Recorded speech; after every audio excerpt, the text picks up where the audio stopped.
For the first time, the US has publicly warned Israel that it will not supply weapons if it makes a major invasion of Rafah in Gaza. This is Biden's most direct warning to date, and coming from Israel's staunchest ally, this is huge.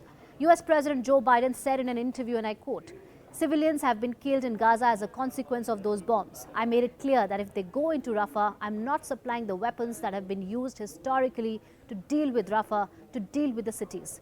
We are not walking away from Israel's security. We are walking away from Israel's ability to wage war in those areas," unquote.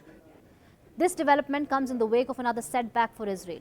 On Wednesday, US officials confirmed that Washington paused the delivery of an arms shipment to Israel because of the risk to civilians in Gaza. It's important to note that the US is by far Israel's biggest source of weapons and ammunition, and its supplies increased after Hamas's October 7 attacks. Now, what is Israel's reaction to this? Well, Israel's UN ambassador has called the decision very disappointing, but said he did not believe the US would stop supplying arms to Israel. The Biden administration is under immense pressure on its Israel policy, especially with the upcoming presidential elections and the anti-Israel protests sweeping across America's leading universities. The global community has consistently warned Israel about the dangers of its invasion of Rafah, which is Gaza's southernmost city bordering Egypt.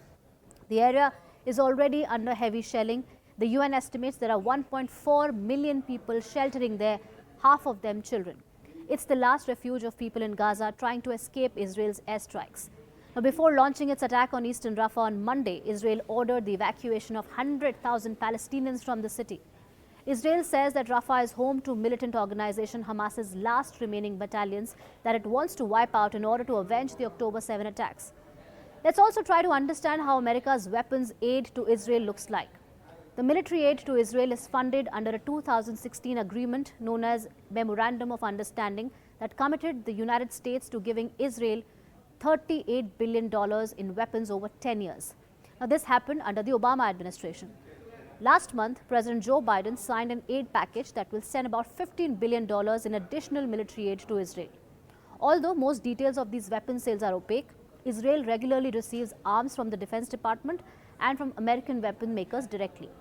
According to the Council on Foreign Relations, US military aid to Israel has amounted to $216 billion since Israel's foundation in 1948. The big question, will Israel listen to this warning? Experts believe that America's warning is a massive one given the symbolism of it all. But even with the pause of US weapons, Israel is believed to have a significant weapon stockpile. It has a major domestic defense industry.